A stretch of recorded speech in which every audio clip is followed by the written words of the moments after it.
instruirnos en temáticas técnicas, pero todo lo demás, ahorita como les indico, ya pueden empezar a ver la asistencia desde el día de hoy. Los efectos de asistencia también los estamos haciendo con un screenshot, pero se les va a proporcionar un vínculo en donde por favor ustedes tienen que llenar con sus datos completos para ir llenando el registro, ¿verdad? Entonces, muchísimas gracias y doy la palabra a mi colega Mónica Marroquí para que ella les dé ciertas instrucciones y recordatorio de lo que se mencionó el viernes pasado sobre unas tareas. Más que todo era para ponerlos en contexto de lo que vamos a realizar en esta sesión. Entonces, le doy la palabra a mi colega Mónica. Hola, buenas tardes, mucho gusto. Como ya mencionó Analisa, yo trabajo con el equipo de Guatemala Visible y pues tuvimos la idea de realizar estos talleres, ¿verdad? El objetivo de estos talleres es poder conocer un poco más del Congreso de la República, ¿verdad? Yo creo que ahí vi más o menos en el listado que hay abogados, politólogos, hay de varias carreras, pero como ciudadanos muchas veces desconocemos ciertas cuestiones importantes de las instituciones, ¿verdad? Y yo entiendo que el Congreso no ha sido la institución ideal, ¿verdad? Ni se acerca a lo que desearíamos como guatemaltecos del Congreso, pero para poder alzar nuestra voz, para poder mejorar nuestra participación como ciudadanos y ciudadanas, tenemos que conocer cómo funcionan las instituciones, qué es lo que hacen, cómo están en la ley, etcétera, etcétera, etcétera. Entonces, este taller, que es la continuación del primero, es para conocer conceptos básicos sobre el Congreso, ¿verdad? Para ver qué es lo que hace el Congreso, cómo lo hace y cómo está regulado en la ley. Les motivo a que si tienen alguna duda, puedan escribírmela en el chat privado. Yo voy a ir recabando todas las preguntas que ustedes hagan, ¿verdad? Y al finalizar, vamos a ir contestando cada una de las dudas que ustedes tengan. También decirles que en la sesión anterior tuvimos unos inconvenientes ahí con el que les llegara el correo a todos. Es por eso que ahora lo realizamos de dos vías, ¿verdad? De un correo normal y de otro correo masivo para que les pudiera llegar a todos. Como bien mencionó Analisa, los que se perdieron la primera sesión pueden verla en el canal de YouTube para que vean lo que se impartió. También se les estuvo compartiendo la presentación que se dio. Así pues, tienen la noción de lo que se está presentando y no se quedan sin el contenido. Igual si tienen alguna duda, para los que vieron la presentación de la vez pasada y no pudieron estar, pueden hacer aquí sus preguntas. Una de las primeras tareas que se les dejó, que fue la semana pasada, era que buscaran los diputados de su distrito, ¿verdad? Y además que buscaran la última interpelación. A ver si ahí en el chat me pueden escribir de los que hicieron la tarea, ¿a quién se le hizo la última interpelación?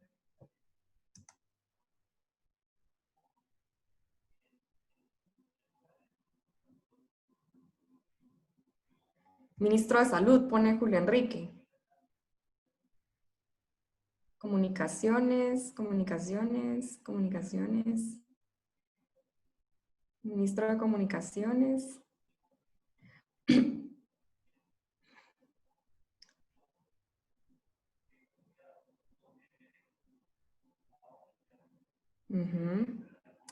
Sí, exacto. Fue al ministro de... Estaban en interpelación como 3 ministros, ¿verdad? Pero se le acaba de hacer al de Salud y al de Comunicaciones.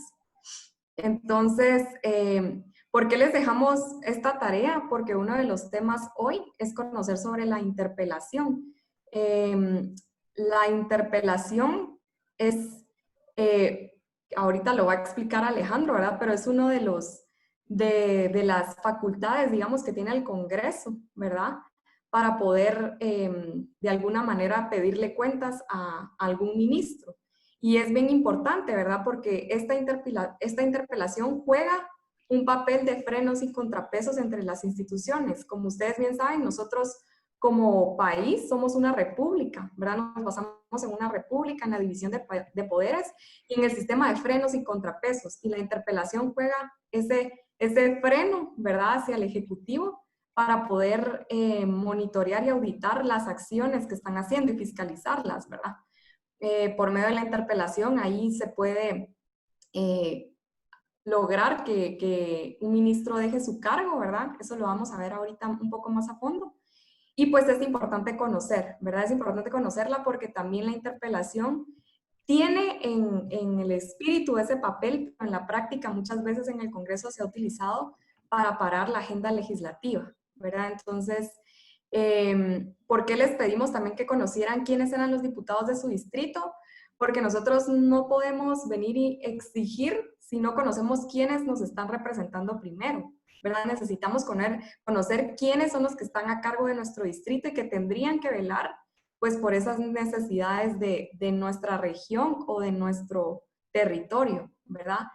Entonces es bien importante hacerlo porque muchas veces nosotros tal vez no tiene nada malo emitir la opinión, pero es muchísimo mejor si emitimos una opinión que esté con base a información y conocimiento, ¿sí? Porque eso nos va a dar una mejor argumentación y una mejor arma para poder, pues, exigirles a nuestros diputados. Entonces, ahora con esto los quiero dejar con Alejandro Quinteros, ¿verdad? Para que él pueda, pues, presentar la segunda parte de este taller. Y como les repito, cualquier duda que ustedes tengan, nos la pueden hacer llegar y la vamos a estar trasladando al final del taller.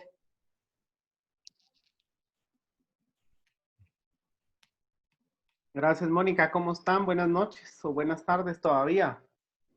¿Qué tal? ¿Qué tal? Ah, una seña por ahí o una sonrisa o unos ojitos ya cansados porque a viernes y el cuerpo no lo sabe porque a todos los días se ven igual. Gracias, Lady Romeo. Ahí mandaron su saludo. Pues bueno, vamos a seguir con el taller. Ahí les pasaron el link de la primera parte para que quienes quieran se pongan al día. Si no pudieron estar, sería muy bueno que lo puedan hacer antes de seguir en las siguientes fases. Y pues vamos a seguir con esta segunda parte del taller conociendo el Congreso de la República de Guatemala. Y pues hoy tenemos una agenda pues prácticamente igual de cargada que la semana pasada. Entonces algunas cosas las vamos a ir pasando rápido dentro de la exposición, pero hay tiempo para hacer preguntas. Entonces vayan apuntándolas ahí para mandárselas a Mónica o en su momento ponerlas en el chat y pues ahí las vamos a ir resolviendo entre todos, ¿verdad? Alguna cosa por ahí pues se puede escapar, pero por ejemplo pues ahí está conectado con nosotros Federico de Guatemala Visible, que también sabe muchísimo y está en el Congreso día a día desde hace varios años, luchando y batallando. Y pues muchos de ustedes que también conocen bastante y han tenido experiencias, algunos a nivel local. Veo por ahí está Eric también, Petzer, que ha tenido muchas experiencias allá en Cobán, allá en Alta Verapaz, y otros. Entonces yo sé que aquí entre todos podemos, pues, generar algo mucho, mucho mejor que lo de uno solo. Así es que,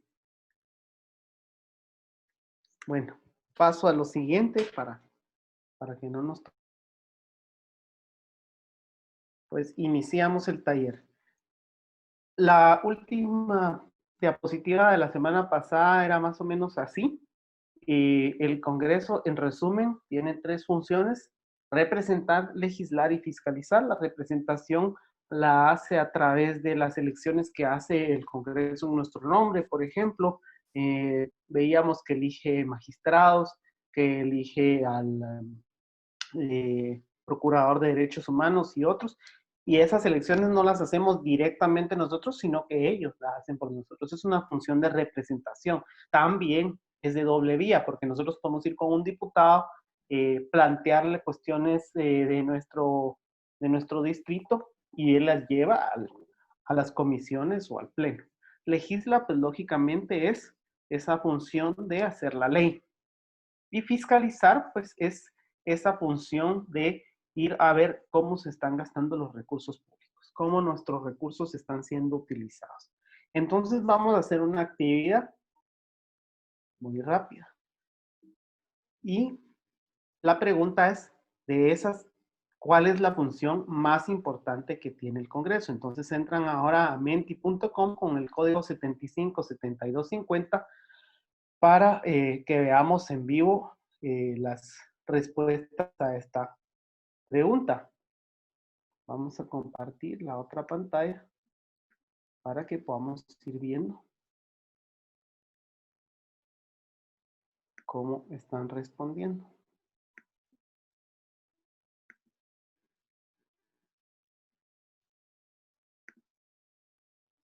Ahí empiezan ya a responder.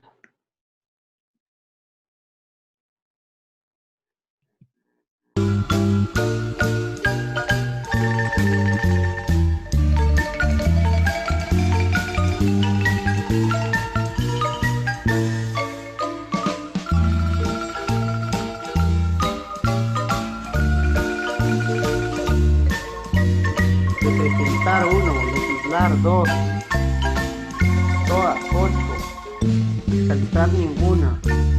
Todos se van contestando, pero vemos 67 conectados. Pero ¿dónde están los demás? Vamos, vamos, vamos.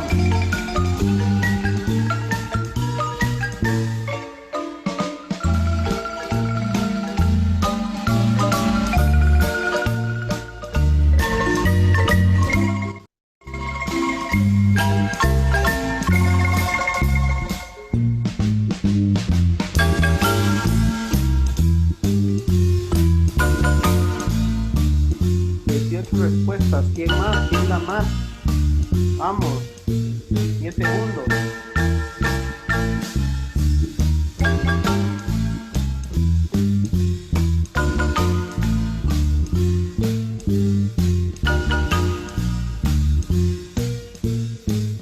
Hoy un correcto que votaba alguno, pero ya vimos que lo han enviado, 75, 72, 50.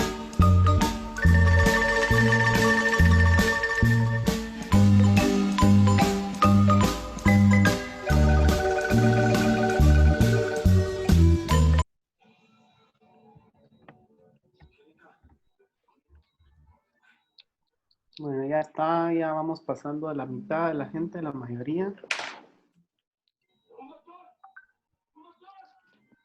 Aló, mira, fíjate que aunque entré de todas maneras desde tu correo, cuando aparecía en la reunión.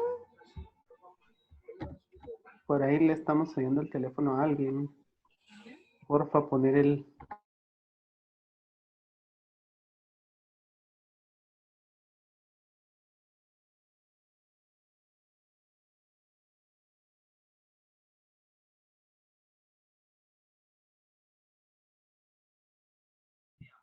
Bueno, sigamos.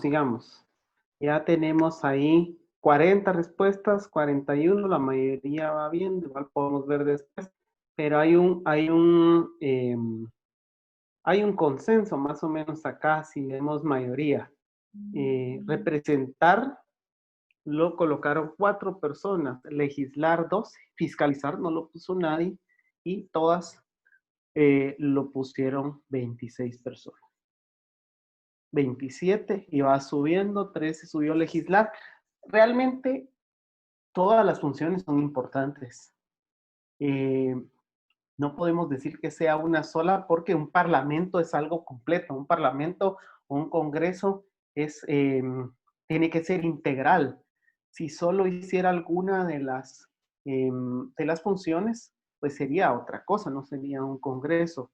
Es como un banquito, ¿verdad? De 3 patas, si se le quita uno, se va uno para atrás o para adelante o para un lado, pero no se sostiene. Entonces es importante que haya un balance y que a nuestros diputados les pidamos que tengan ese balance para poder, pues, ejercer las funciones para las que fueron electas y que son todas, no solo una o dos, sino en general estas 3. Y hay pues están vistas en las atribuciones que vimos en la primera fase. Entonces, vamos a regresar a la presentación y vamos a seguir adelante y más adelante igual podemos ver cómo cerró esto, si alguien más vota y vamos a hacer otra actividad más. Entonces, estábamos hablando de la interpelación de los ministros. ¿Qué significa interpelar? Interpelar, una definición muy puntual de sacada de diccionarios, requerir, compeler o simplemente preguntar a alguien para que dé explicaciones sobre algo. Eso significa, pues, pedir explicaciones. Cuando yo le pido explicaciones a alguien, lo estoy prácticamente interpelando. Eh, no es, digamos, una palabra exclusiva del tema legislativo, es una palabra que puede ser utilizada en cualquier otro ámbito social, pero aplicada en el Congreso de la República, pues está en la Constitución como una de las atribuciones que tienen los representantes, que es la interpelación de los ministros. Por ahí alguien decía hace un rato en el chat, creo que también se puede al procurador, creo que mencionaba, ya se me quedó muy atrás. Pues la interpelación en sí es a los ministros. ¿Qué significa interpelar? Hablando en temas parlamentarios, llevar a ese ministro al pleno del Congreso, a presentarse ahí en el pleno en donde le van a hacer las preguntas a viva voz dentro de una sesión del Congreso, que puede ser ordinaria, que puede ser adicional. Lo vimos la semana pasada, cuando hay interpelaciones y duran ya mucho tiempo, se ponen sesiones adicionales para continuar con la agenda y que siempre haya, por lo menos en la semana, una sesión en la que se siga conociendo la interpelación. Los ministros tienen la obligación de presentarse, no pueden dejar de ir, y no pueden ser representados, pueden ser acompañados, pero no pueden ser representados, y la puede formular uno o más diputados. Entonces, eso quiero que le pongan mucha atención, porque un diputado tiene mucho poder que puede sentar a un ministro en el Congreso de la República meses, si es necesario, para que responda preguntas. Es necesario, una de las cuestiones que tiene la interpelación es que las preguntas básicas se le hagan por escrito y se le manden al ministro por lo menos 48 horas antes de que está esta interpelación puesta. Porque, lógicamente, si yo quiero respuestas, pues le tengo que hacer preguntas y el otro se tiene que preparar. ¿De qué sirve pues sentar a alguien en el pleno del Congreso y empezarle a preguntar cosas si vamos a no darle las preguntas y empezarle a preguntar otra cosa solo para distanciarlos? Claro, políticamente algunos diputados lo hacen. Políticamente algunos diputados hacen preguntas como, léame los 257,831 beneficiarios del bono familia. Entonces ahí tiene que tener el ministro su lista a un lado y empiezan a leer, y así se ha dado. Empiezan a leer nombre por nombre y cuando van ahí como por el 758, que ya están cansados, rompen quórum, y a la siguiente semana el diputado, cuando empieza la interpelación, les dice, bueno, como yo soy tan buena gente, déjelo ahí, mándemelo por escrito. Y entonces continúan. Cualquier diputado puede hacer preguntas adicionales en el mismo sentido. Es decir, que una interpelación tiene que tener un rumbo. Si la interpelación no sigue el rumbo, pues no debe continuar. Y el derecho a interpelar no se puede limitar. Cualquier diputado lo puede solicitar, se le tiene que dar eventualmente y no se puede limitar. Y lo vimos la semana pasada, pero acá lo vemos específicamente porque es cuando nos toca que mientras dure una interpelación, así sea meses o sean años, los ministros no pueden salir del país. Es un arraigo prácticamente. Los ministros tienen que estar presentes. Si la interpelación se fija para el día miércoles, el miércoles a las 10 de la mañana, que teóricamente sería la sesión, el ministro tiene que estar ahí. sentado en el Congreso de la República esperando a que lo llamen para pasar. Y si se tardaron 4 horas en empezar la reunión, no importa. Y si empezaron, pero rompieron quórum antes de empezar la interpelación de ese día, pues ahí estuvo y perdió su día. Han habido diputados que les ha tocado estar meses enteros, más de un año ahí, yendo, viniendo, hasta les dan una oficinita ahí para que puedan tener sus cosas y puedan seguir trabajando mientras están esperando a que esa osada concluya. Y como, fíjense, este dato bien interesante, a veces se juntan interpelaciones. Y entonces que van a interpelar al ministro de Salud, al de Economía y al de Finanzas, por poner 3. Y los ponen en el orden del día de la misma sesión. Entonces están los 3 diputados sentaditos tomando café en un saloncito del Congreso esperando. Imagínense eso. Podrían llegar a hacerlo con los 14. Entonces es una forma política en la que el Congreso puede fiscalizar, pero también se puede usar para frenar al Ejecutivo. Cuando se han hecho estas preguntas en la sesión del Congreso, van terminando las preguntas, terminaron, ya nadie quiere hacer más, 4 diputados pueden pedir el voto de censura de un ministro. Y eso significa decir, ya no lo queremos más. Señor presidente, échelo. Si el voto de censura lo aprueba la mayoría absoluta, que es la mitad más 1, el ministro debe presentarle su renuncia al presidente. Ya ha habido casos. Hace unos 15 años más o menos, una ministra de Educación estuvo interpelada, le pidieron el voto de censura, una cosa bastante política, y al final, pues el presidente de turno dijo, no, yo no se la recibo, porque el presidente puede no recibirle la renuncia y no se la recibió. ¿Qué pasa cuando no se la recibe? Este ministro tiene que volver al Congreso a ser escuchado y el Congreso puede votar para ratificar esa renuncia. En este caso ya necesita mayoría calificada, que recordemos que es 2/3 partes de los diputados, y entonces ya, si 2/3 partes votan por la censura del ministro, entonces es separado de su cargo inmediatamente. Ya ahí sí ya no hay pierde, el presidente no puede ponerlo otra vez, e incluso es inhabilitado 6 meses que no puede ejercer el ministerio otra vez, no pueden venir y que renuncia y lo vuelven a poner a la semana, no.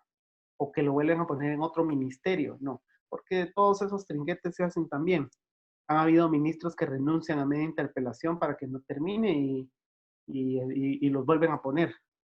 Ahí digamos que todavía sería legalmente válido, pero pues son cuestiones políticas. Ahora vamos a ver la declaración de funcionarios. Ahí sí, todo funcionario de empleado público está obligado a acudir e informar, ahí le falta una R, al Congreso. Cuando sea el decir el Congreso en pleno, sus comisiones o bloques, que son los partidos, lo consideren. Cualquier funcionario, empleado público de cualquier nivel, no importa de qué nivel sea, no importa si es de una descentralizada, no importa si es municipal, todos manejan fondos públicos, entonces solo con eso, o aunque no los manejen directamente, pero reciben un salario o un honorario, entonces ya pueden ser citados a declarar. La declaración de funcionarios es como se llama esta cuestión en la ley, y es a lo que se llama normalmente las citaciones. En ese caso, los ministros sí se pueden hacer representar por alguno de sus viceministros, y si no asisten 3 veces consecutivas sin justa causa, se formula denuncia. Eso en la práctica no pasa, porque se manda una carta ahí de, mire, no podía porque ya tenía otro compromiso y usted me avisó con muy poco tiempo de anticipación, o mire, no puedo porque ando en el interior del país, o mire, no puedo porque ando en otra citación, cualquier cosa, o sea, ¿qué es justa causa y quién lo determina? Es complicado. Todas las declaraciones que ahí se hacen son vertidas en juramento. Es un pequeño juicio sin llegar a juzgar, sino que con toda esa parte oral, y cualquier información que les pidan puede ser solicitada por escrito. puede o debe ser entregada por escrito si así lo piden. Hay una cuestión ahí en donde la ley se traba. La ley orgánica del legislativo habla de que la administración tiene hasta 30 días para entregar la información. A veces a media citación los diputados dicen, y tiene 24 horas para entregarla, así con un modito que uno dice. Eh, pero realmente no hay esa, digamos, esa obligatoriedad, porque la misma ley del legislativo lo dice de otra forma. Y en el caso de los particulares también pueden ser citados. ¿Qué pasa? Un particular puede ser citado cuando se le avisa claramente para qué y que sean asuntos relacionados con el Estado, con negocios del Estado, se dice en el término legal. Se puede citar a alguien que no trabaja en el Estado, a alguien que es experto en un tema. Claro, esta persona puede ir o no ir, ¿verdad? No tiene esa obligatoriedad siempre y cuando no maneje fondos del Estado. Y también, igual que los ministros, viceministros, funcionarios, pueden hacerse asesorar por profesionales de su elección, los pueden acompañar, pero no pueden intervenir para responder. Si uno va acompañando a un declarante, no puede intervenir directamente, levantar la mano y contestar, porque debe de ser el declarante que conteste. Uno le puede decir a él, mire, busquen tal página, aquí está, la respuesta es tal, pero el responsable es a quien citaron. Hay una mala práctica. Bueno, voy a terminar este slide y en la siguiente les voy a decir eso. Todas las personas individuales o jurídicas que manejen, administren, custodien o que por cualquier medio reciban recursos del Estado están obligados a acudir a rendir los informes que, que, se, les, que se les requieran, ¿verdad? El asunto aquí, la clave es fondos, recursos del Estado, cualquier tipo de recurso, incluso en préstamo. El Estado dio maquinaria a una municipalidad, a un contratista para hacer un trabajo público. El contratista no va a cobrar, pero le dieron la maquinaria prestada dentro de un convenio. Ya son recursos del Estado administrados. Acá les pongo unas fotos. Yo tuve la oportunidad de ser asesor del Ministerio de Desarrollo Social hace 4 años, más o menos. Y ahí, pues tienen dos imágenes. La primera es cómo se ve una citación así de las gruesas, así de esas donde gritan y todo, y ahí vuelan cosas. Acá están presentes, los voy a señalar. Acá estaba el ministro José Moreno del Desarrollo Social con el que trabajaba yo, sus 3 viceministros que estaban citados también. Este era alguien de la Contraloría.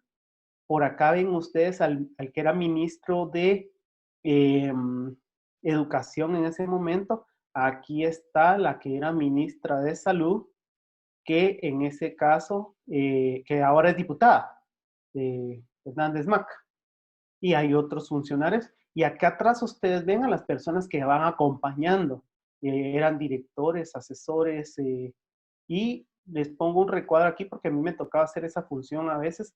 Acá estoy en otra citación con uno de los viceministros y aquí estoy yo con carita de ya me quiero ir de aquí, ¿qué está pasando? ¿Qué es esto? ¿Qué están diciendo? Nada que ver. Y el viceministro también, pero esa es la tónica de esas reuniones. A veces son muy cordiales, hay diputados que verdaderamente se toman el, no diría la molestia, sino que se toman la responsabilidad bien para poder, pues, hacer esas citaciones, se preparan, buscan información, hacen buenas preguntas, a veces se vuelven incluso reuniones de trabajo y salen cosas positivas. No hay que satanizar, no sanitizar, satanizar, hoy sí es satanizar las citaciones porque pueden ser positivas, tanto para el que está pidiendo información o como para llevar a cabo algo. Siguiendo, vamos otra vez al Menti. ¿Qué características crees que debe tener una ley? Aquí es de responder con 1 o 2 palabras, porque ahorita les voy a cambiar la pregunta, que si entran van a encontrar la misma que estaba.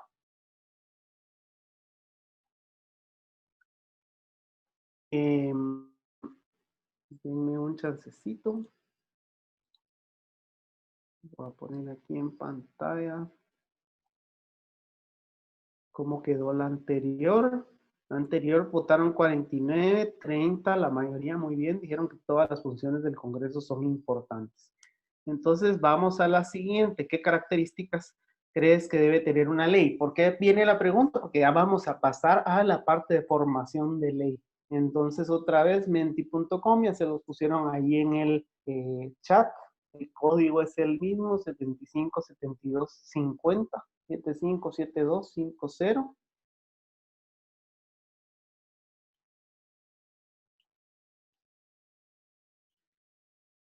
Amenicemos un poquito esto, pero ya me dijeron que estaba muy recio hace un rato, me regañaron.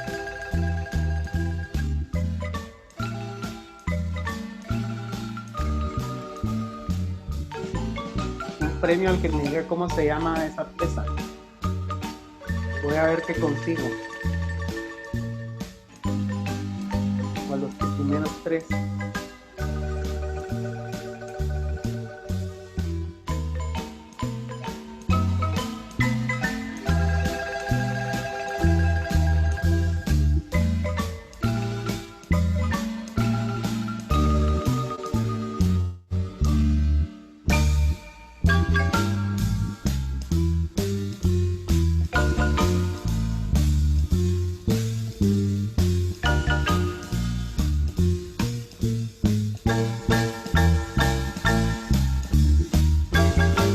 Están viendo las respuestas, ¿verdad? Estamos poniendo objetiva, constitucional, fundamento, veracidad, utilidad general, obligatoria, universal, obligatoria, democracia, generales.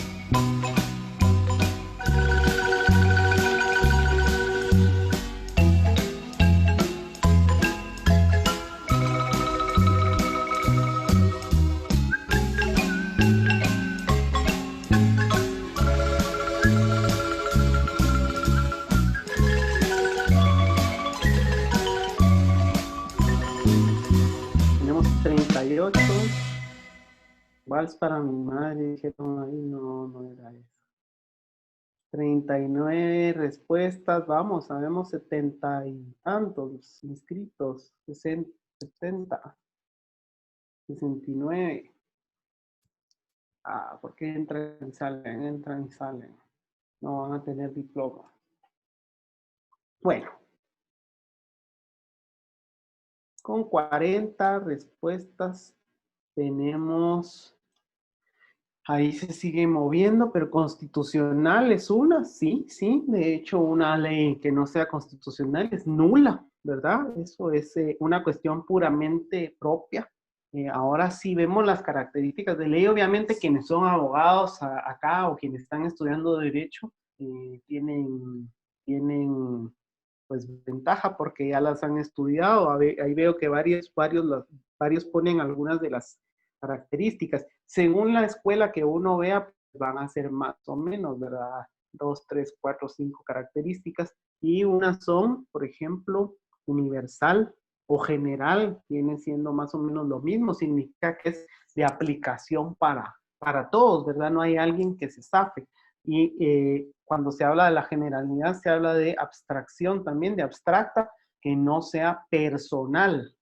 Aquí en Guatemala hay leyes personales y las leyes personales son privilegios. Privilegio viene de ley privada, hecha para una persona a la medida. Leyes en donde se nota que están beneficiando a una persona.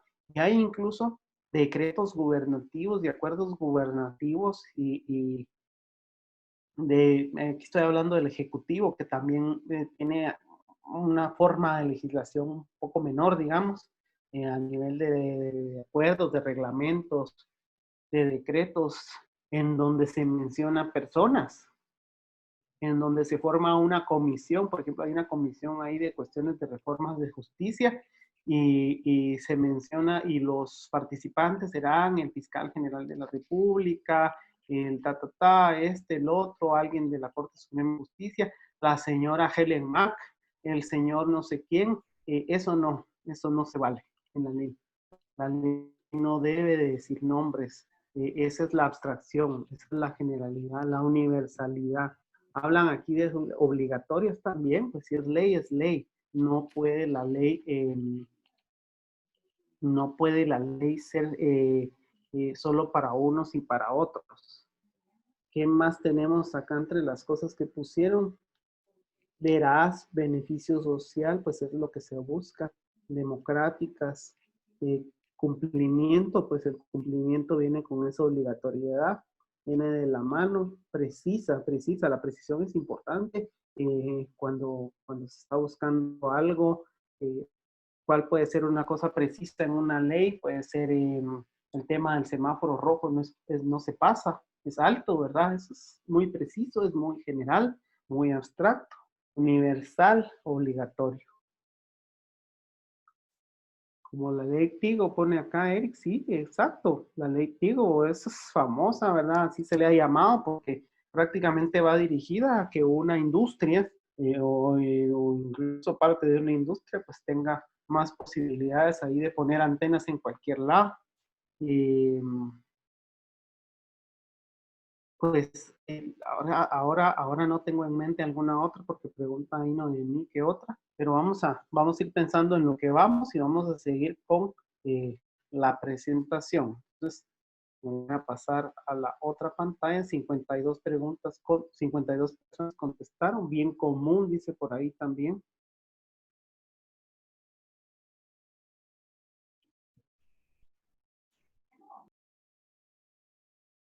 Entonces, ya que estamos en el otro, vamos a ir aquí. Seguimos. La iniciativa de ley. Iniciativa de ley es donde empieza el proceso. Ahí ven ustedes en la imagen cómo es la carátula de una iniciativa de ley. Está el número de registro. Todas las iniciativas tienen un número de registro en las que las acompaña durante su vida en el legislativo. Y pueden ingresar las iniciativas de ley o tienen iniciativa de ley los diputados del Congreso, no importa el número, puede ser uno solo. El organismo ejecutivo, cuando se habla de organismo ejecutivo no es el presidente, es el presidente en Consejo de Ministros que puede enviar una iniciativa de ley al Congreso para que se conozca. La Corte Suprema de Justicia, la Universidad de San Carlos también, pues en este caso como un órgano colegiado, y el Tribunal Supremo Electoral. Y cabal, alguien decía constitucional en las características, pues ahí está en mayúsculas. Ninguna ley podrá contrariar las disposiciones de la Constitución. Vamos a ver un poquito este tema de de quienes tienen iniciativa de ley, solo para desgranarlo un poquito. Bueno, son instituciones, vemos, eso está bien, ¿verdad? Porque no son, trasciende a las personas. Mañana los diputados, el organismo ejecutivo, la Corte, la Universidad de San Carlos y el Tribunal pueden ser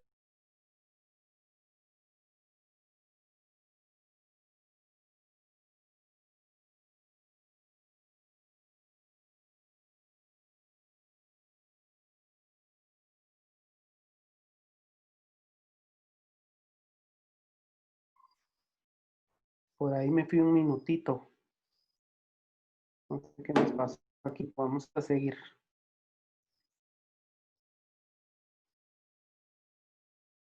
Vamos a cerrar ventanas acá que ya no vamos a utilizar. Y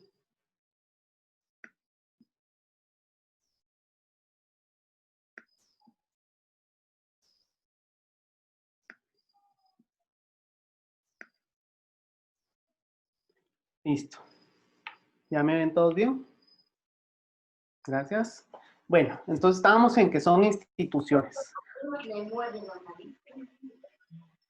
¿Alguien me puso el micrófono otra vez, porfa? Sí.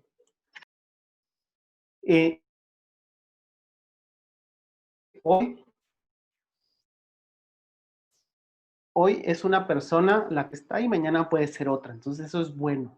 No es una persona específica. No es el PIN Plata tiene iniciativa de ley. No. Son instituciones. Hay que tener cuidado. Y yo les diría con una de todas aquí especialmente por un tema en que se puede mezclar la política con la academia y esto específicamente en la Universidad de San Carlos. Se ha visto en Guatemala en los temas de comisiones de postulación, por ejemplo, que la participación de las universidades en general, no solo la Universidad de San Carlos, en general las privadas también, lo que ha venido es hacer una politización de los procesos y de la academia, incluso al punto de que se han generado universidades que prácticamente no tienen estudiantes en algunas carreras y que están participando solo porque tienen facultad en alguna de las comisiones. Entonces, en el caso de la iniciativa de ley, pues quienes estudian o quienes se han graduado de la Universidad de San Carlos, sean ustedes muy fiscalizadores de cómo su universidad utiliza ese poder que tiene para que no sea utilizado por la persona de turno, sino que en el caso de utilizarse, sea por algo técnico, ¿verdad? La universidad tiene áreas muy buenas que pueden presentar iniciativas en muchos temas, entonces que sean utilizadas de forma institucional. Ahí en la imagen que les había puesto, justamente, pues de pura casualidad, eso no fue pensado, pero esta iniciativa que dispone a aprobar la ley del traductor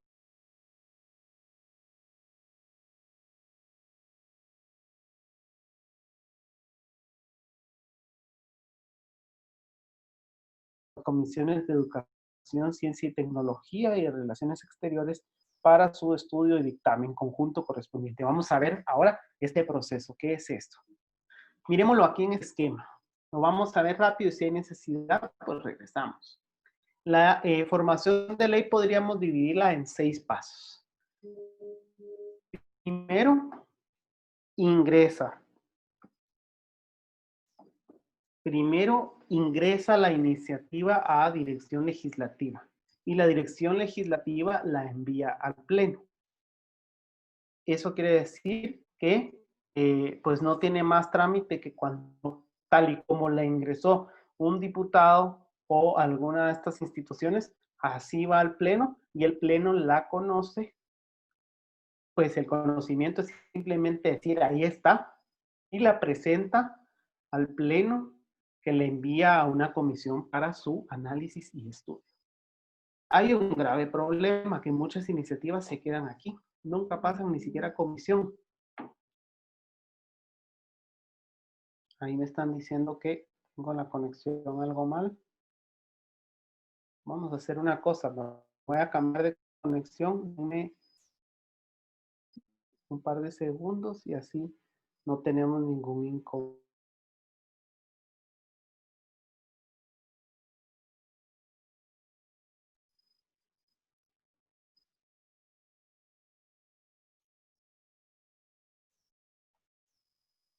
¿Hola?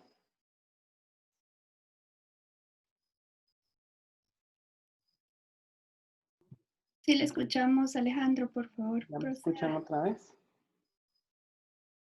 Bueno, aquí me cambié de conexión, entonces ahí tenemos que seguir.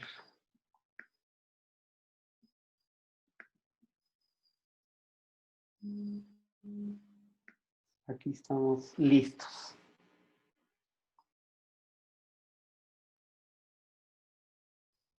Bueno, entonces lo que les estaba diciendo, resumiendo los últimos dos cuadros, los primeros dos o últimos dos que dije, que son los primeros dos, la iniciativa ingresa a dirección legislativa y se envía al pleno. El pleno la envía para la comisión. Ahí se quedan muchas iniciativas. Esto es un grave peligro porque entonces muchas cosas buenas que pueden llegar a salir del Congreso se quedan ahí paradas. Nunca el Congreso no las analiza, no las manda a estudiar. Las comisiones estudian y generan dictámenes favorables o desfavorables, pero hay muchas iniciativas que no llegan a la comisión. Y las comisiones son otro punto en donde se quedan trabadas las iniciativas también. A veces los dictámenes, ya lo vamos a ver más adelante, los dictámenes se quedan ahí durante algún tiempo parados y nunca salen. Entonces, Cuando una comisión ha estudiado y se hace un dictamen, pues pasa al pleno a conocerse y en lo que escuchamos nosotros como las lecturas. Si el dictamen es desfavorable, se hace una lectura y se desecha la iniciativa. Si es favorable, pues se conocen 3 lecturas en días diferentes y ahí se conoce, se va conociendo hasta que se puede aprobar. Y hay una forma que es como el fast track, como el atajo, que es por urgencia nacional, cuando 2/3 partes de los diputados, ahora con 107 votos, disponen conocer la de urgencia nacional, entonces se conoce en una sola lectura. Preguntan por ahí qué comisión es la que entra a conocer la iniciativa de ley, la que disponen ahí en ese rato la junta directiva. A veces hay comisiones a las que las recargan mucho, como la Comisión de Legislación y Puntos Constitucionales. Es una de las que más cosas recibe, la de Finanzas Públicas y Moneda, porque muchos temas tienen presupuesto, y hay otras comisiones como la de la Juventud, Asuntos Electorales, que no reciben prácticamente nada. Entonces, bueno, ¿qué pasa? Si una ley es aprobada, pasa al Ejecutivo para su sanción o veto, es decir, el presidente en Consejo de Ministros la sea y dice, publíquese y cúmplase. O dice, no, a mí no me parece esta y la regresa. Acabamos de ver el caso. Y si regresa al Congreso, pues ya puede ser revisado ahí el veto o no. Vamos a ver el veto ahorita. El presidente, les decía, en Consejo de Ministros puede vetar una ley y regresar al Congreso con observaciones que estime. No puede ser parcial, no puede decir, yo veto el artículo 3 de la ley. No, veta o la veta toda o la sanciona toda. Y cuando llega el veto, es lo que se llama la primacía legislativa, el Pleno del Congreso puede reconsiderarlo e incorporar lo que el presidente está pidiendo o puede rechazar ese veto con, otra vez, mayoría calificada, 2/3 partes del Congreso. Acaba de pasar, ¿verdad?, con una de las leyes del COVID, que el presidente la vetó y el Pleno del Congreso rechazó el veto. En el caso del rechazo, el Ejecutivo está obligado a sancionar y promulgar, y si no lo hace, la Junta Directiva del Congreso lo debe hacer. Eso acaba de pasar ahorita. Hablando ya específicamente de las comisiones de trabajo, nosotros en Congreso Eficiente a las comisiones les decimos que son el corazón del Congreso. Así, el corazón. ¿Por qué son el corazón del Congreso? Porque ahí es donde se estudian todos los temas que pueden llegar a ser ley. O deberían de, porque a veces entran las iniciativas y se aprueban de urgencia nacional sin que hayan pasado a una comisión, sin que hagan estudios de análisis técnicos, sin que hayan dictámenes, sin que haya nada. Debería de pasar ahí. Y si nosotros como ciudadanos lo exigimos, esta es una de las cosas que deberíamos de ponerle atención, que las iniciativas pasen a comisiones y que verdaderamente se conozcan y se estudien. ¿Por qué? Porque, como dice el segundo párrafo, son órganos técnicos de estudio, conocimiento de asuntos que envíe el Pleno o que promuevan por su iniciativa. Una comisión específica, por ejemplo, Seguridad Nacional, puede hacer una fiscalización, puede promover por su propia iniciativa algún trabajo, algún estudio. Tienen esa capacidad. Hay 38 comisiones ordinarias. Hay una comisión aparte que se llama la Comisión de Apoyo Técnico. Se le oye poco a la Comisión de Apoyo Técnico, pero es una comisión que busca el fortalecimiento de la institución. Ahorita se ha escuchado un poco porque con esto del teletrabajo, pues resulta que los diputados se reúnen en comisiones en Zoom, así como estamos nosotros ahorita, y pues no... eso no está regulado en ley. Entonces, ¿qué va a pasar con los acuerdos que ahí hagan? Si no están todos reunidos en un mismo lugar y no está regulado. Entonces, esta comisión ahorita está estudiando ese tema para proponer pues cualquier cambio en ese sentido a la ley orgánica del legislativo. ¿Cuál es el plazo que tiene una comisión para emitir su dictamen? Ahora se los pongo en la siguiente. Hay comisiones extraordinarias, o pueden haber, ahorita no hay ninguna abierta, pero han llegado a haber más de 15 comisiones extraordinarias, y las comisiones extraordinarias a veces se quedan por muchos años ahí olvidadas sin que pase nada. Comisiones singulares, este es un punto interesante, ¿verdad? No tiene mayor trascendencia, pero lo pongo ahí porque está en ley y porque a veces, pues, en las sesiones, si ustedes ven una sesión y va a llegar una personalidad, dice, y se nombra a la comisión específica de etiqueta para los diputados fulano y sutano para que vayan a acompañar al presidente. Esa es una comisión singular. O a veces dicen, se forma una comisión de 2 diputados, fulano y sutano, para que vayan a recorrer los pasillos y vayan a llamar a los que están afuera y que vengan a la sesión. Como que fuera en la escuela que están llamando a los niños. Esas son las comisiones singulares. Bueno, entonces participación en comisiones. Vamos a ir aquí. Yo voy viendo si hay preguntas, pues si van poniendo está bien y las van apuntando para el final también. Pero las vamos a ir resolviendo aquí porque sí hay bastante detalle y voy a meterle un poquito de velocidad por los tiempos. Si no me va a regañar ahí la jefa. Se rió. No me va a regañar todavía. Participación en comisiones dice que los diputados deben de participar en por lo menos 2 o un máximo de 4 comisiones. De 2 a 4. O sea, 2, 3, 4. ¿Creen ustedes que eso es mucha ciencia? A ver, ahí quienes tienen su video, hagan así o así. ¿Es mucha ciencia? 2, 3, 4. No, ¿verdad? No, dice Ale Portillo. Vale, dice, está riendo, pero no sé si es de aquí o de otro lado. No, sí es de aquí. Pues no, no es ninguna ciencia. Son 2 o 3 o 4. Pero hay diputados que están en una. Y hay diputados que están en más de 4, en 5. O sea, no. Igual, el siguiente punto, los presidentes de comisión. Lo eligieron presidente de una comisión, solo puede participar en una más. ¿Es ciencia? Una más. Tampoco es ciencia. La señora diputada del Movimiento para la Liberación de los Pueblos, Vicenta Jerónimo, está en 6. La ley dice que puede estar en una más. Ella está en 6. Ahí son cosas que dice uno en los detalles. O uno en los detalles encuentra a Dios o al diablo. Pero no sé por qué hacen esto. Y no les cabe, pues ahí está, pasa. Pero bueno, nosotros como ciudadanos en Congreso Eficiente, cuando sacamos nuestros reportes, sacamos tablitas y todo, y ahí lo ponemos, porque sí es importante que se conozca. Todas las comisiones tienen una directiva formada por un presidente, vicepresidente y secretario, deben ser de distinto partido. Ahí hay varios que tienen del mismo partido, ¿verdad? Pero así se quedan las cosas. Si no hay certeza del castigo, las cosas pasan como que nada. Las comisiones deben tener entre 7 y 21 diputados. Eso sí lo están cumpliendo ahorita. Ahorita sí todos tienen entre 7 y 21.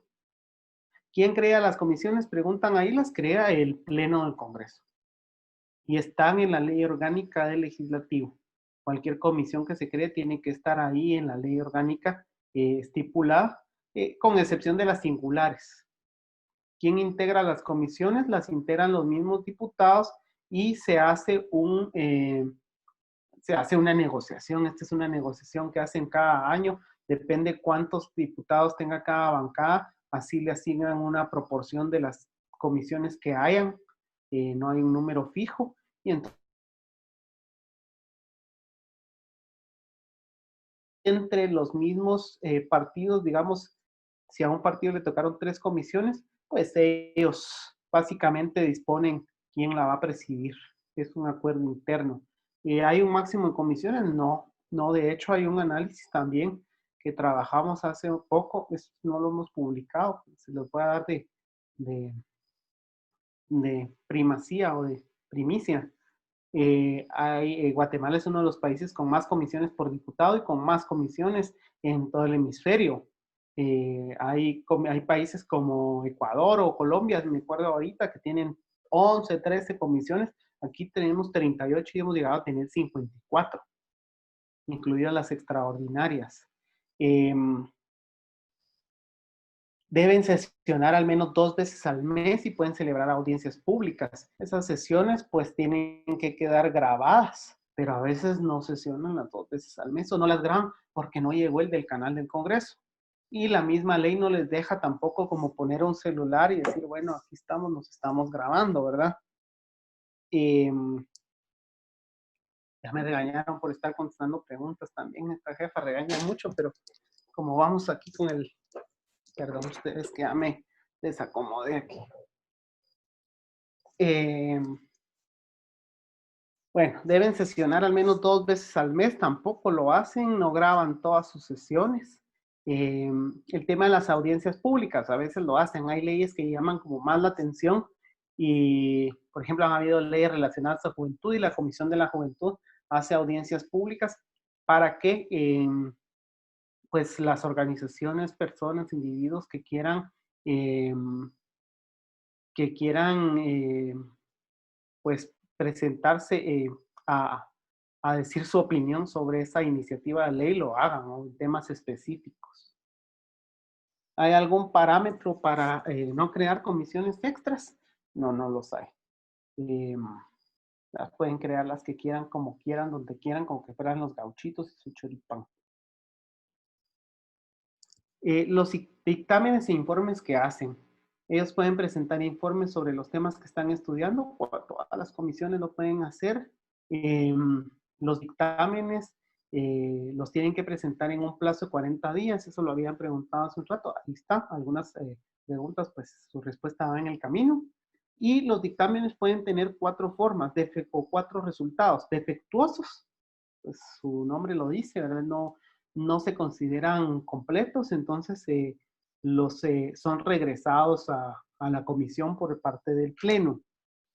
También pueden haber dictámenes conjuntos, ahí lo leía yo en la iniciativa que les puse, que decía pase a tales y tales comisiones. El dictamen conjunto es cuando varias comisiones tienen una iniciativa, ellos pueden disponer si hacen un dictamen cada comisión o si los dos, están las 2 o 3 o 4 o 5 comisiones están viendo en el mismo sentido,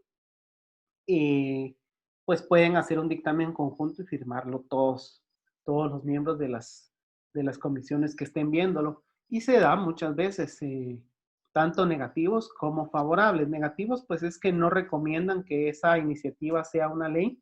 Ya vimos en el esquema que pues se lee en el pleno puede decir no, que siga su trámite, o puede decir sí, de plano no. Y los favorables nosotros decimos que sí tienen posibilidad y viabilidad y la mandan al pleno. Aquí estoy tomando una minuta, perdón. Si no se me olvida después. Entonces,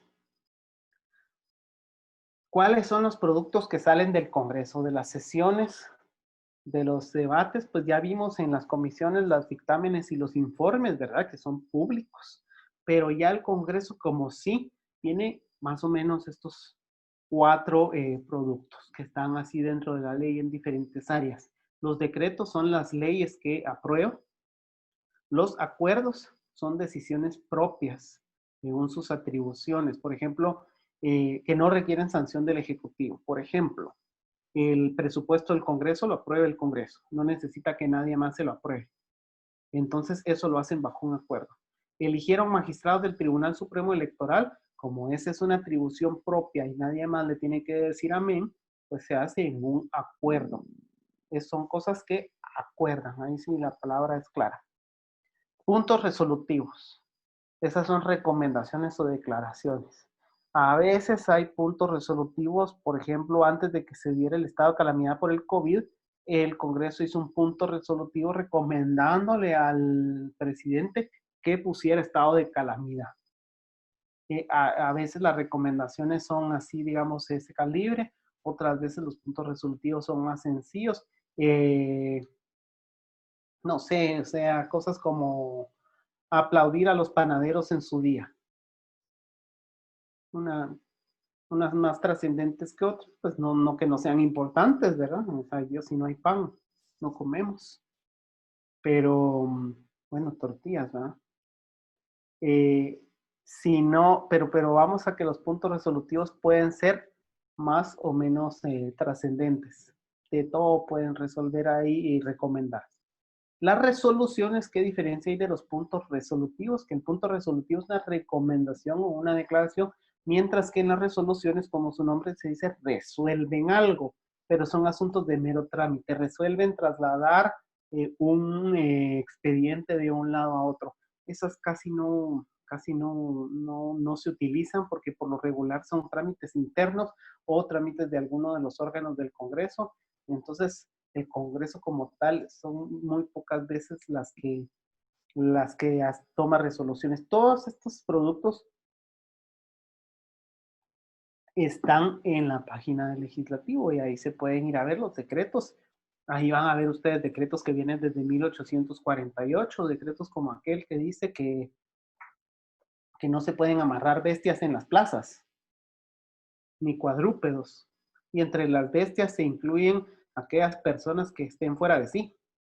O sea que si algún su amigo anda algo bolito y se pone algo bestia, no lo pueden amarrar en una plaza. Eso, o sea, acuérdense porque ahí es delito, o por lo menos falta, no me acuerdo bien. Pero sí hay unas ahí bien interesantes, se habla de que hay más de 70,000 leyes en Guatemala, no hay un índice que uno pueda ir a consultar, están todas ahí en la página del Congreso, pero ¿quién se pone a hacer ese índice? Hay unas que ya no aplican porque han sido prácticamente, se ha sobrepuesto alguna otra ley posterior, porque muchas leyes solo ponen un último párrafo y se derogan todas las leyes que sean contrarias a esto. ¿Cuál? ¿Cuál? A ver, o sea, ahí sí que tiene que llegar uno con la varita de Harry Potter a ver cuáles son y tal vez ahí con un Hakuna Matata salgan y aparezcan, pero no hay. Hay cosas que son un poco frustrantes si uno como ciudadano quiere ir a ver, pero no están. Eh, entonces ya para ir más o menos cerrando, ¿qué pasó aquí que ya no caminó?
Ok, tenemos un problema. Ahorita se vuelve a conectar Alejandro.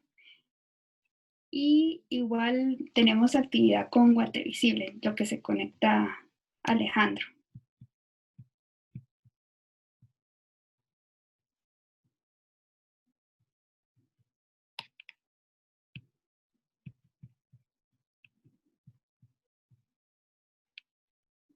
Ya Alejandro está por ahí. Aquí estoy desde otro dispositivo porque lo que no nos falló la vez pasada, hoy sí nos falló. Entonces, mil disculpas porque nos había salido muy bien toda la primera, pero hoy hubo cortecitos y hubo trabones aquí. Pero ya estamos en la última diapositiva. Entonces creo que se quedó grabada la presentación incluso, ¿verdad?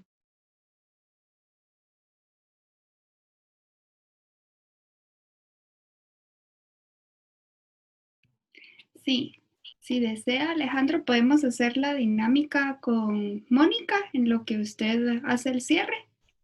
¿Sí? No, y Sí. todavía tenemos el tiempo para las preguntas, entonces Ujú. pasemos Entonces, si a la siguiente puedes, dinámica.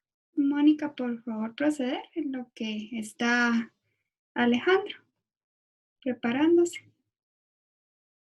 Ahorita voy. Gracias.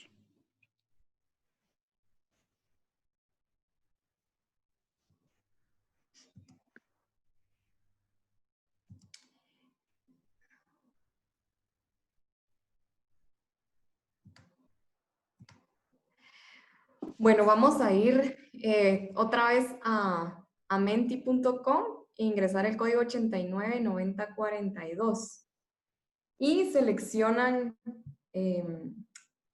la, la respuesta correcta, ¿verdad? La primera dice a qué funcionarios públicos se les puede realizar la interpelación.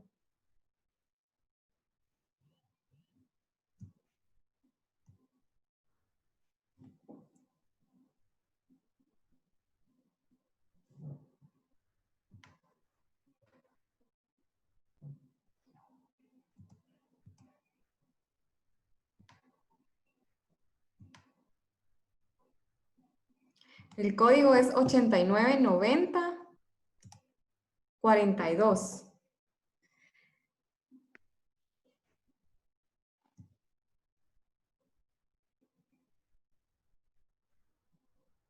Vamos a esperar ahí a que lleguen al menos unos 30 ahí respondiendo.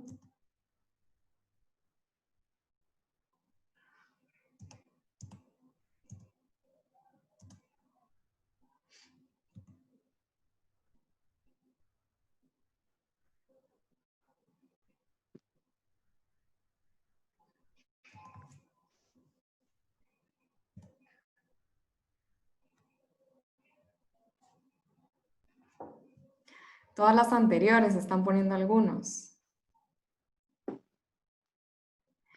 Bueno, ahí lo vamos a detener, ya pasaron los 40. Sí, ¿verdad? Como Alejandro explicó, a los que se les puede hacer la interpelación es únicamente a los ministros, ¿verdad? Solo a los ministros se pueden interpelar, de ahí ningún otro funcionario público se puede citar para interpelar, ¿verdad? Entonces eso es importante tenerlo claro porque es una facultad que tiene el Congreso para poder controlar, por así decirlo, o auditar a lo que están haciendo los ministros, ¿verdad? En el Ejecutivo. Es un freno para el Ejecutivo, es decir, para que el Ejecutivo, que está conformado por el Gabinete de Ministros y el presidente, no se salgan del carril de sus funciones, ¿verdad? Entonces, ustedes encontraron que en la última interpelación fue al ministro de Comunicaciones y de hecho a ese ministro creo que en ese año se le hizo como 4 interpelaciones, ¿verdad? Y era por el mal estado de las carreteras, ¿verdad? Entonces, esto es importante tener claro, ¿verdad? Cómo funciona la interpelación, que es un freno al Ejecutivo. Y ahora vamos a pasar a la siguiente, solo quiero ver si me pasa.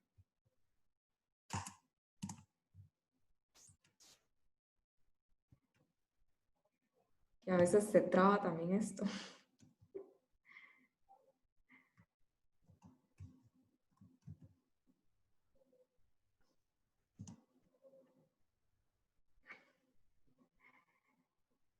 No sé qué está pasando hoy con el internet, pero sí está algo raro. Hay días que así son. La verdad es que yo he tenido cualquier cantidad de actividades en estos meses y hay días que todo funciona maravillosamente y otros días que, no sé. Raro. Bueno, miren, aquí está la siguiente que dice el Congreso puede rechazar el veto que realice el Ejecutivo a una ley.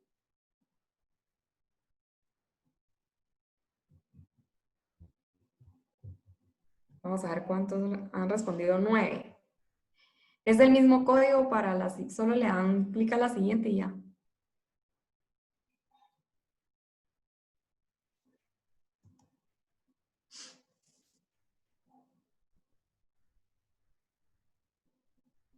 Esto sí ya lo habías dado, ¿verdad, Alejandro? Porque estaba ordenando las preguntas. Ya se dio. Ok.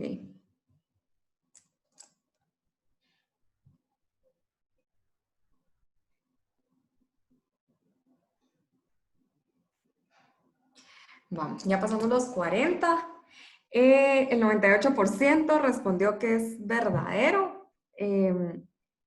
Y sí, ¿verdad? El Congreso puede rechazar el veto que realice el Ejecutivo a una ley, ¿verdad? Es decir, si el presidente da su veto, ¿verdad? Su poder de veto a una ley, regresa al Congreso y el Congreso puede votar para rechazar ese veto. O sea, quiere decir que no es un veto absoluto, ¿verdad? Lo que hace aquí el presidente. Entonces vamos a pasar a la siguiente dinámica. Para esta sí hay otro código.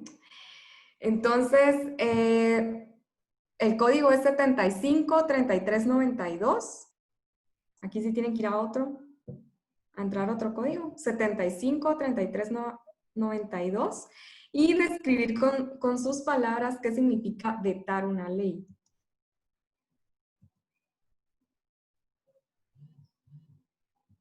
Ajá.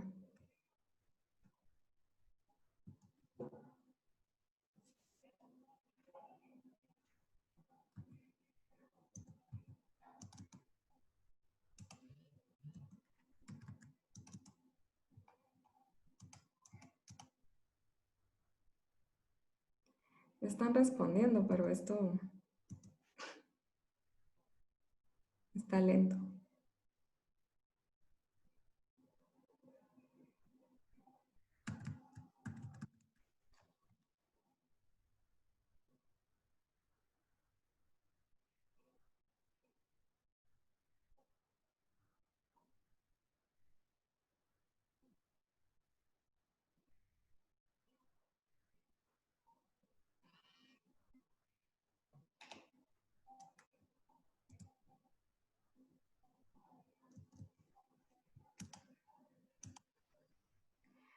Ay, no sé por qué no se ven las palabras.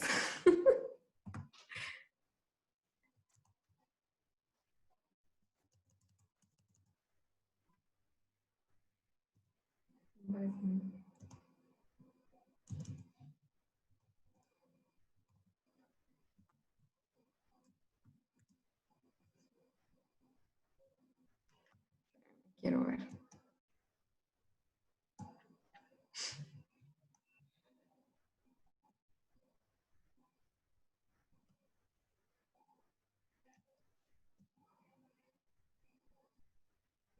Sí, ya paché ese de qué ratos y no, no aparece.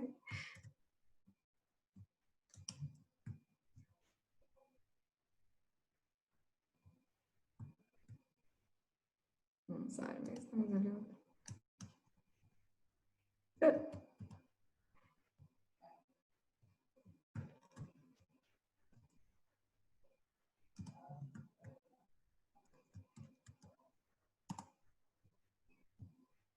Vamos a ver.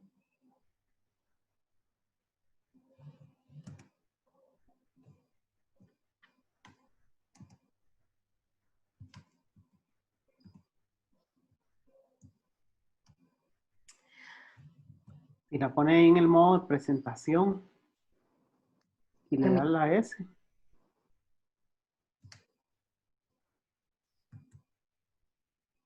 Ahí está. Muy bien, Alejandro. Ay, Te has ganado un premio. Vamos a ver, dice rechazar una ley, desaprobar, impedir, rechazar el decreto, no aprobar, improbar, rechazo total o parcial, limitar, impedir, permítanme. Poder de cambio, regresar al Congreso, no aprobar ley, no estar de acuerdo, detener la marcha, falta de legitimidad, no aprobar, sin fundamentos, rechazar.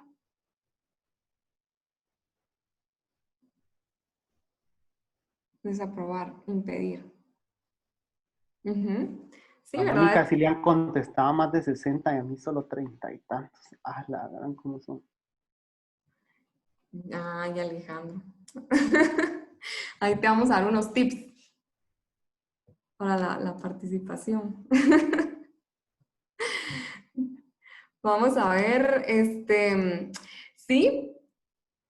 Ah, sí, es que ¿sabes qué pasó, Alejandro? Que con el tuyo, creo que pusieron otro código en el chat y tu código en la diapositiva era otro. Entonces, estaban en un código incorrecto. Por eso fue.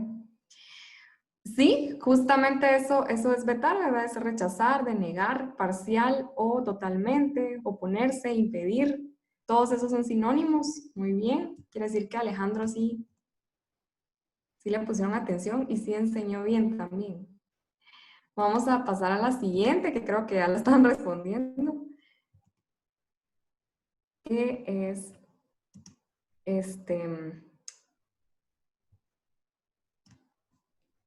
72 respuestas.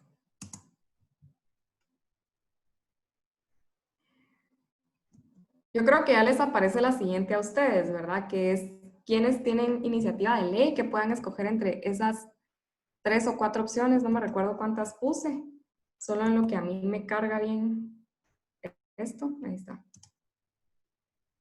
Ajá, es esta. Uy, no. ¿Quiénes tienen iniciativa de ley? La Universidad de San Carlos, la Corte de Constitucionalidad o la Procuraduría de los Derechos Humanos.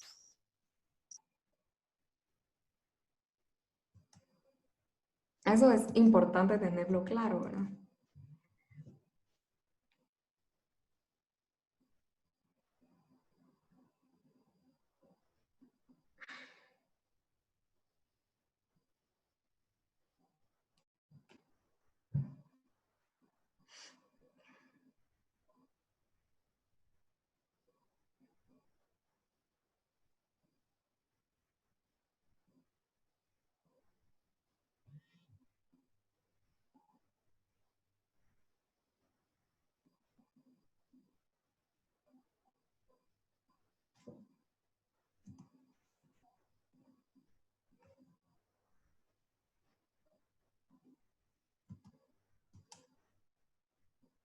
Hay un montón de mensajes que no he podido leer.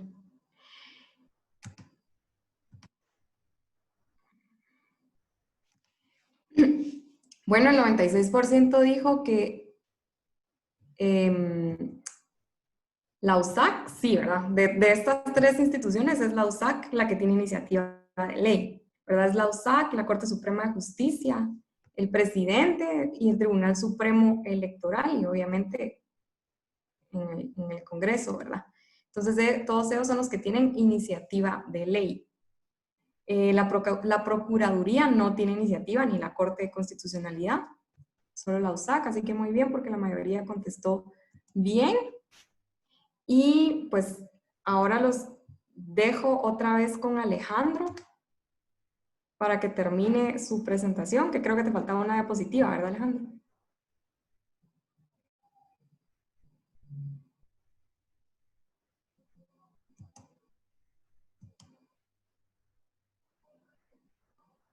Ok. Bueno, se había quedado una que estaba diciendo, pero no se oyó, y un par de gráficas. Entonces, les había dicho los productos del Congreso: decretos, acuerdos, puntos resolutivos y resoluciones. Decretos son las leyes, los acuerdos son esas decisiones propias según sus atribuciones, los puntos resolutivos son esas recomendaciones que les hablaba hace un rato. Las resoluciones se usan para resolver cosas de mero trámite. Entonces, pasando a eso, tenemos 2 gráficas que les quiero enseñar de otros temas relacionados y ya podemos pasar a preguntas y respuestas. Uno es consultas a la CC. El Pleno debe consultar a la CC obligatoriamente, la Corte de Constitucionalidad, cuando se van a reformar leyes constitucionales como la ley electoral y de partidos políticos, la ley de orden público o las otras leyes constitucionales. También si 5 diputados solicitan. hay una ley ahí que a algunos diputados no les parece y quieren solicitar la consulta, pues se juntan 5 y lo piden y lo pueden hacer. Todas las sesiones del pleno se levanta un acta y queda el acta ahí, y ahí debe quedar cómo votaron todos, y es parte del tema del uso del tablero electrónico que les mencionaba la semana pasada. Y en cuanto a personal técnico y de apoyo, eh, cada uno de los diputados puede tener 3 personas a su cargo contratadas bajo el renglón de personal temporal, o tomar de las que ya están trabajando en el Congreso en renglón permanente, y es básicamente un asesor, un asistente y o secretaria y un ujier. Un ujier, digamos que es una persona que hace trabajos varios, mensajería, cosas así. Luego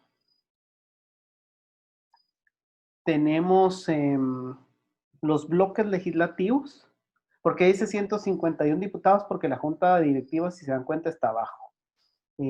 También tienen 3 por integrante. Lo que pasa es que ahí hacen algunos sus cambios porque el presidente de la junta directiva tiene 2 adicionales. Los bloques, que ahorita son 19, pueden contratar 2 personas extras entre asesores y asistentes por bloque, y 1 por cada 3 diputados. Entonces, un bloque pequeño, pues tiene par de personas trabajando. Y un bloque grande como el de la UNE, que tiene más de 50 diputados, echen pluma, pues puede tener esos 2 por bloque y unos 15, 18 personas más trabajando con ellos. Entonces, acá ponemos esto lo hicimos con Congreso Eficiente en nuestro informe de este periodo de sesiones, y esto es más o menos actual.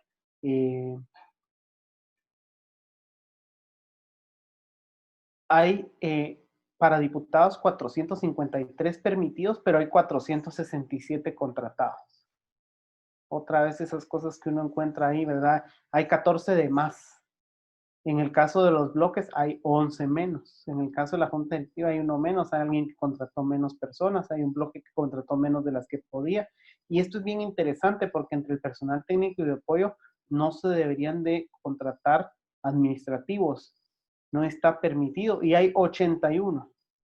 Entonces, a la hora de volar pluma, pues hay 83 personas más en un renglón que no debería estar. Y esto nosotros hemos recomendado que se corte ya, pues, y que se busquen las formas de contratación correctas. Y pues la última que se quedó pendiente fue la del presupuesto del Congreso. Sí, pueden pasar por plazas fantasmas, es cierto, porque habiendo más gente de la que hay, pues ya hay menos control, ¿verdad? Y sobre todo cuando están trabajando administrativos. No tienen responsabilidades a pesar de que están ahí. Y de ahí, pues en el presupuesto que les presento acá, el presupuesto del Congreso ha venido más o menos siendo similar durante los últimos 5 años. Entre 913 y 970 millones, ahorita está intermedio, 933.9 millones. Eso incluye la instancia o la institución del Procurador de los Derechos Humanos, que es una comisión, un comisionado del Congreso prácticamente, el procurador. Y por eso decíamos la vez pasada que no puede hacerse loco de ir y presentarse. Entonces ahí están transferencias de 120 millones para PDH, 14.5 millones también del Parlacén que están ahí, 2.4 millones a la Corte Centroamericana de Justicia, y estos nuevos 5 millones a la Asociación de Dignatarios de la Nación. ¿Quiénes son los de la Asociación de Dignatarios de la Nación? Son los miembros de una asociación que está compuesta por las personas que hicieron la Constitución. De esos 80 diputados que firmaron aquí atrás la Constitución,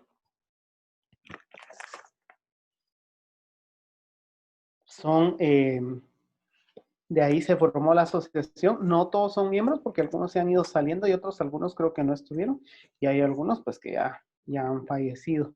Entonces, entre los que quedan, que no sé cuántos serán, 20, 30, ahí está la asociación, y les dieron un fondo ahora este año ahí que ellos han estado peleando desde hace algunos años, pues para bien o para mal, más plata. Lo interesante de esto es que miren las barras, ¿verdad? El presupuesto se mantiene más o menos el mismo, y el ejecutado El ejecutado también ahí más o menos lo mismo que el año pasado. A pesar de que estamos en COVID, de que todos nos tenemos que guardar, gastar menos, ellos no. Ahí se ha gastado lo mismo o más. 281 millones gastados a mayo, 273 el año pasado. No ha habido ahorros, no ha habido disminuciones, no ha habido nada, de nada, de nada, a pesar de que ni están yendo a las instalaciones. ¿Verdad? Es un poco incoherente esto, pero pues, así es el Estado de Guatemala, así es el gobierno. Todos nos amarramos, menos ellos. Y entonces ya con esto concluyo esta segunda parte. Estas actividades de refuerzo ya las hicimos. Y pues ahorita estamos en el momento de preguntas y respuestas. Tenemos unos minutos para responder algunas preguntas que haya. Si alguna quedara sin responder, la podemos enviar la respuesta para que la respondan en la siguiente charla. Y ahí les van a también presentar ya de último unas actividades y tareas para que se lleven y se puedan ganar su diploma. Si no, no se ganan su diploma. Y entonces, preguntas. Vamos a ver, han estado preguntando bastante y ahorita no ha entrado ninguna. Sí, yo tengo ya un montón de preguntas que me estuvieron mandando, así que prepárate, Alejandro, porque hay un montón. Miren, la primera es si cualquier diputado puede llegar a pedir interpelación a los ministros. Sí. Es así. Sí. Un diputado, uno solo. Uno solo puede hacer esa petición. De ahí, si puede un diputado accionar de forma penal, permíteme porque aquí, penal hacia un ministro derivado de la interpelación. Bueno, eso podría pasar cuando encuentra un incumplimiento de deberes o cuando encuentra un perjurio, ¿verdad? Que es que el mismo está en una interpelación o incluso en una citación y miente bajo juramento, dice algo que no es cierto.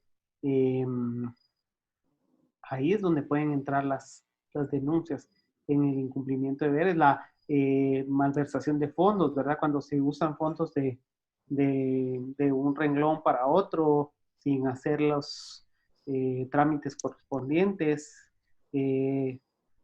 Por ejemplo, si encontraran algo que como lo de las canastas, ¿verdad? Navideñas que dieron desayunos, pero eran canastas o así, ese tipo de cosas que se pueden encontrar ahí. Que encontraron que los beneficiarios de un programa social no eran los que decían. Es más que todo en esos temas, cuando no se encuentra un incumplimiento, por ahí va. Ok. Sí, tendrían que ahí hacer una solicitud de antejuicio, ¿verdad? Si el funcionario, pues si es interpelación a ministros, sí. Si fuera una declaración o una citación a un funcionario que no tiene antejuicio, pues de una vez se va la... De una vez. Dice la siguiente, para finales de julio estaba agendado en el Pleno la interpelación a los ministros de Salud y de Trabajo. Sin embargo, estos ministros ya no están en el cargo. Por lo anterior, la interpelación sigue su curso y serán interpelados los nuevos ministros. No, ya no, porque la interpelación es directamente a la persona. Ahí sí no es a la categoría o a la función o al puesto, es a la persona. Entonces, se fueron esos ministros, la interpelación ya no tiene materia y pues simplemente sale de agenda, a menos que el diputado solicite la interpelación del ministro entrante, pero en cualquier caso, como ya no es la misma persona, tendrían que volver a agendar. Ok, gracias Alejandro. La siguiente empieza con un comentario, dice, no creo que la Universidad San Carlos sea una buena formación para las iniciativas de ley derivado de los sesgos políticos. ¿Habrá ocasiones en donde abusan de ese privilegio? Y es muy posible, es que recuérdense que el tema del privilegio es cuando hay personas detrás, ¿verdad? La ley tiene que ser institucional de manera que trascienda a las personas.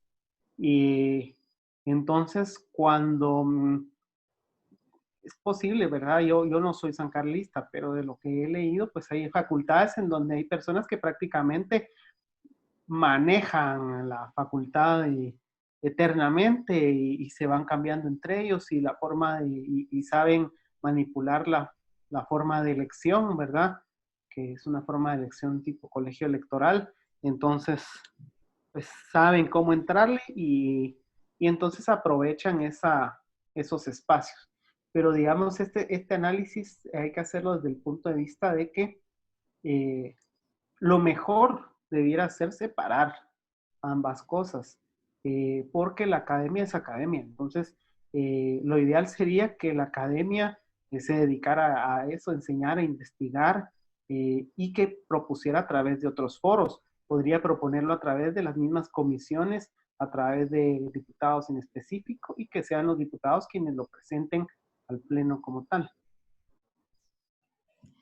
Gracias. La otra es, ¿podría ponerse en práctica el tema de hacer lobby en Guatemala como hacen en Estados Unidos para iniciativas de ley?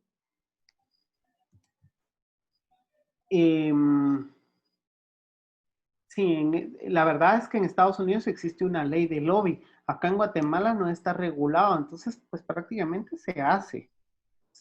Entonces hay una línea muy gris, muy delgada entre lo que puede hacer el lobby y tráfico de influencias.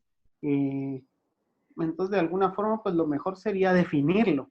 No sé si regularlo como tal, pero definirlo en algún lado para evitar pues una malinterpretación, pero se realiza eso, o sea, ese cabildeo, cualquiera lo puede hacer, se puede hacer a nivel local, se puede hacer a nivel nacional, a nivel distrital, y pues en nuestro país hasta ahora es válido. Ok. Dice, ¿puede una bancada de un partido no tramitar leyes en su periodo de gobierno, pero sí darle seguimiento a las que ya venían desde hace años anteriores? Sí puede.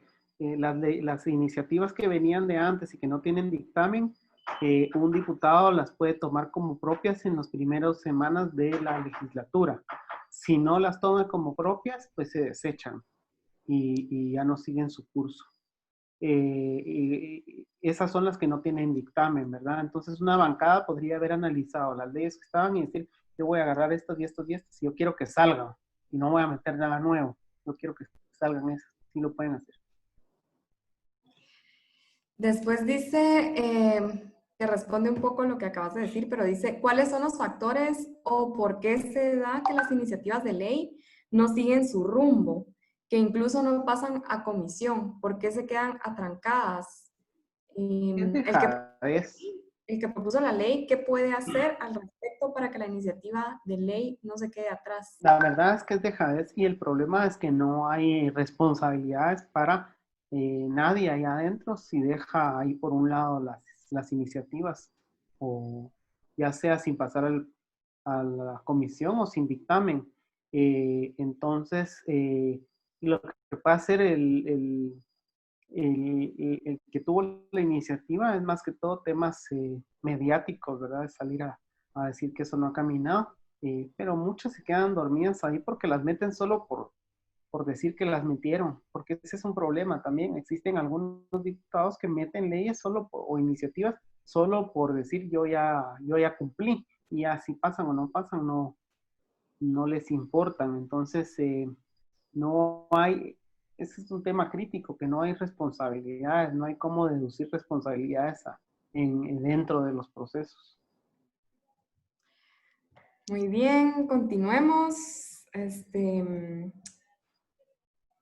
Dice, ¿por qué no sancionan si no cumplen con el número de comisiones? ¿Por qué no hay una sanción si no cumplen con el número? Por lo mismo, no están estipuladas esas sanciones dentro de las sanciones que vimos la semana pasada. No están estipuladas ese tipo de sanciones. Entonces, pues no hay cómo poder castigar al que incumplió. Después preguntan, ¿cómo se toman las decisiones en una comisión partiendo de que éstas se conforman con 2 o más diputados? ¿Perdón? Dime otra, es que se me cerró.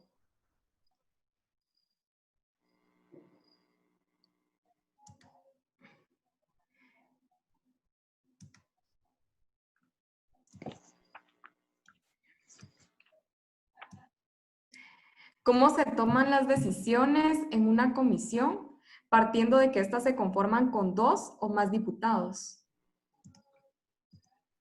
Bueno, perdón, no volví a oír por estar viendo la respuesta a otra que pusieron aquí. A ver, voy a poner atención bien. ¿Otra vez? Sí, perdón. ¿Cómo se toman las decisiones en una comisión partiendo de que éstas se conforman con 2 o más diputados? Ah, no, pues ahí voy a repetir. Se conforman con entre 7 y 21 diputados. Un diputado tiene que participar en al menos 2 comisiones o hasta 4, 2, 3 o 4 comisiones diferentes. Pero una comisión está formada por no menos de 7 diputados. Entonces ya con 7 ya pues es el proceso normal democrático. Muy bien. Y después preguntan, ¿cuál sería el delito que cometen las personas que ayudan en las plazas fantasmas? Ay, bueno, ahí pueden haber varios. Eso está dentro de la ley contra la corrupción, que es parte del Código Penal. Ahí está el tráfico de influencias para alguien que media ahí. Puede haber testaferrato, porque en algunos casos la persona simplemente está prestando su nombre para que alguien más cobre.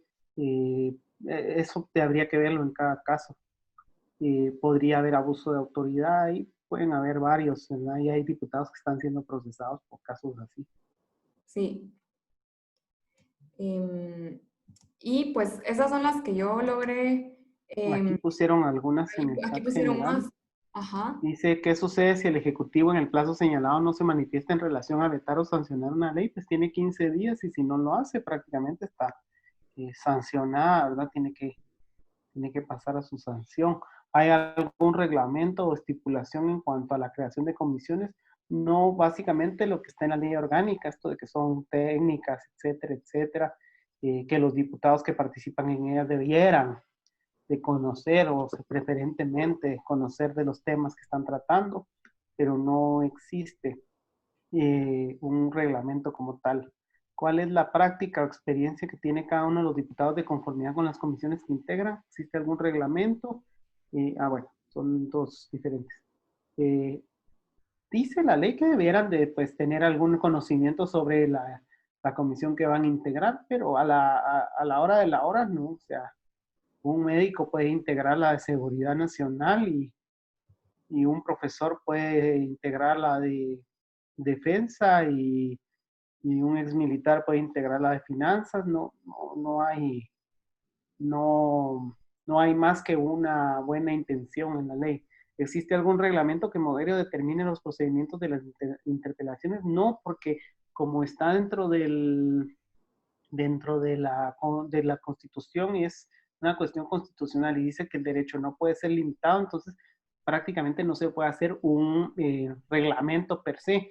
Sí habla la misma Constitución y la ley orgánica de los procedimientos dentro de la interpelación, lo que hablábamos del voto de censura, también de esas sesiones adicionales para que pueda continuar la interpelación el tiempo que sea necesario sin intervenir en la agenda legislativa, pero no hay algún reglamento como tal, más que lo que está en los artículos. Este reglamento, acuerdo legislativo que norme procedimientos para llevar a cabo los trabajos de las citaciones, la misma historia. En las citaciones no hay mayor cosa. ¿Cuándo son muchas o cuándo son necesarias? Me imagino que se refiere a las comisiones. La verdad es que es un análisis que hay que hacer, ¿verdad? Porque tenemos comisiones, hemos tenido momentos en donde hay comisiones que prácticamente se duplican. Teníamos dos diferentes y con recursos diferentes, diputados diferentes, que básicamente era el mismo tema. Eso se quitó porque una era extraordinaria.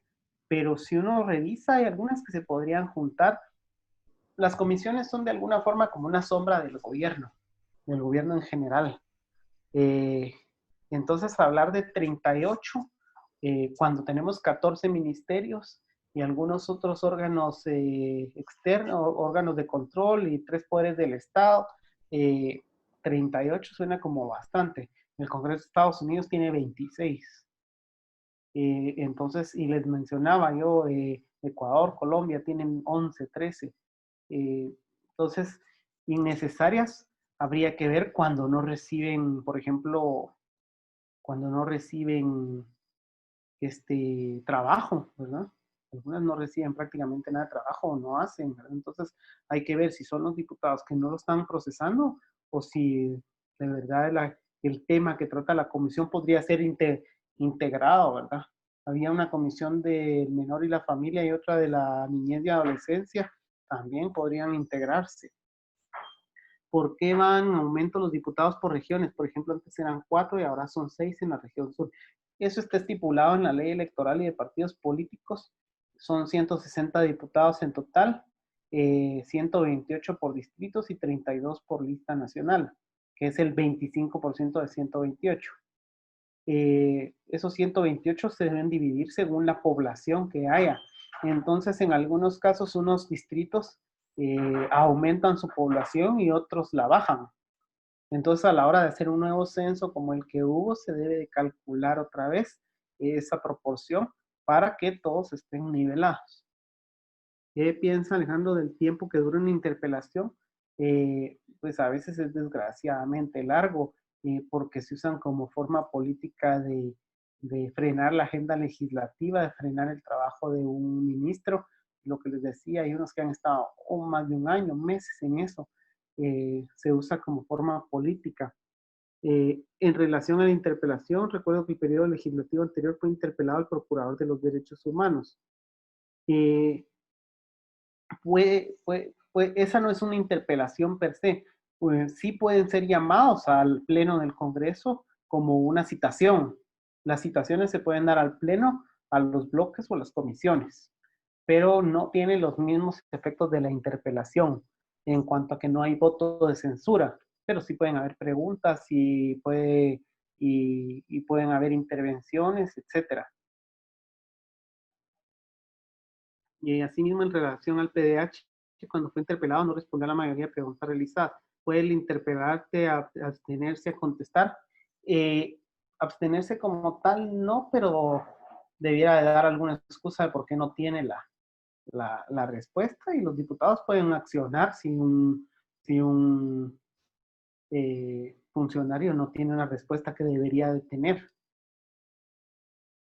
Si se separa la academia, dice aquí, no existirían pesos y contrapesos. Bueno, sí existirían, porque los pesos y contrapesos están dentro de los organismos del Estado, y el contrapeso, el gran contrapeso, deberíamos ser los ciudadanos a partir de un buen sistema de partidos políticos que lastimosamente en Guatemala es débil. El contrapeso general debiera estar ahí, y a través de la representación en el Congreso, a través de la representación en diferentes órganos, incluso como los consejos de desarrollo urbano y rural. En esta legislatura se acaba de presentar una ley con este propósito. Me imagino que era sobre el tema de la academia. No la conozco. Cristóbal puso eso. ¿Es Cristobalito? Félix, no. ¿O es otro Cristóbal? La academia y el... ¿Ah? Cristóbal ahí está aportando algunos. Sí, Cristóbal sabe un montón. Sí. Fue la bancada, creo que la presentó. Pues tal vez la podemos conocer, esa no la conozco. Dice la academia, el gremio profesional se vieron politizados por las comisiones de postulación. Pues se ha visto, ¿verdad? Esas universidades que mencionábamos que no tienen mayor alumnado, pero tienen facultades para tener a una persona ahí sentada. ¿Cuál es el procedimiento para que la sociedad civil pueda presentar una iniciativa de algún programa de desarrollo? A través de un diputado, puede ser, o a través del presidente y los ministros. Un ministro la puede llevar al Consejo de Ministros para que sea presentada desde ahí, o un diputado, el diputado por lista nacional o el diputado distrital. Según su criterio, además de los ministros, ¿usted considera que a alguien más se le debe hacer interpelaciones? Bueno, la verdad es que el tema de las citaciones está para todos, entonces como la diferencia real es el voto de censura, poner interpelación para todo el mundo podría llegar a ser a complicar los procesos y los procedimientos. Entonces, podríamos decir que está el tema de las citaciones suficiente o la declaración de funcionarios como una forma de solicitar y requerir información. Dice, algunos legisladores solo hacen por hacer, lo que hacen muy comúnmente una reforma de algún artículo de alguna ley, sí, lo que hablamos hace un rato, ¿verdad? Imagino que fue puesto el comentario en este momento. Menciona ahí Cristóbal que el diputado Samayoa de la bancada humanista presentó la ley de lobby. Ah, de esa era la que estaban hablando, no era tema de la academia, la ley de lobby.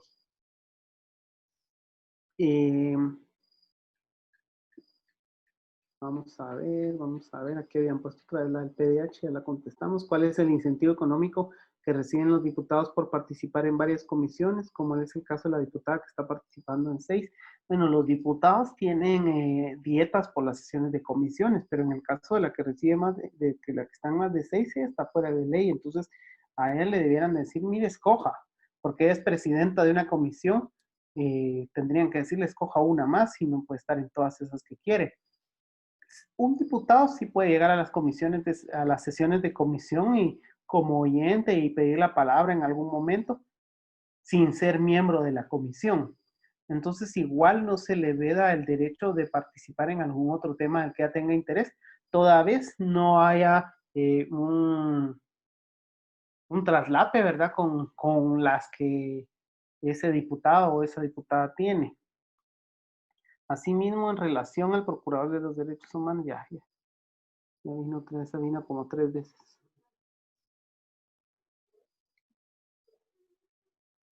Reglamento para comisiones de trabajo. Hay algo hecho ahí, pero como dentro de la misma ley no está regulado el tema que hablábamos de las sanciones para estos casos que decíamos, pues dentro de este reglamento se habla de temas muy generales sobre el tema ese de grabación de sesiones y cosas así. Aquí nos ponen el número de este reglamento, acuerdo número 2016 de Junta Directiva. Exacto, es de Junta Directiva. De hecho, no tiene como pues el peso de ser un acuerdo de pleno, ¿verdad? Entonces, cualquier Junta Directiva que cambie cada año lo puede volver a cambiar. Vamos a ver. Respecto a las citaciones, lo que los complementa son los fallos de la CC. Aquí ya están respondiéndose algunas preguntas entre sí. Y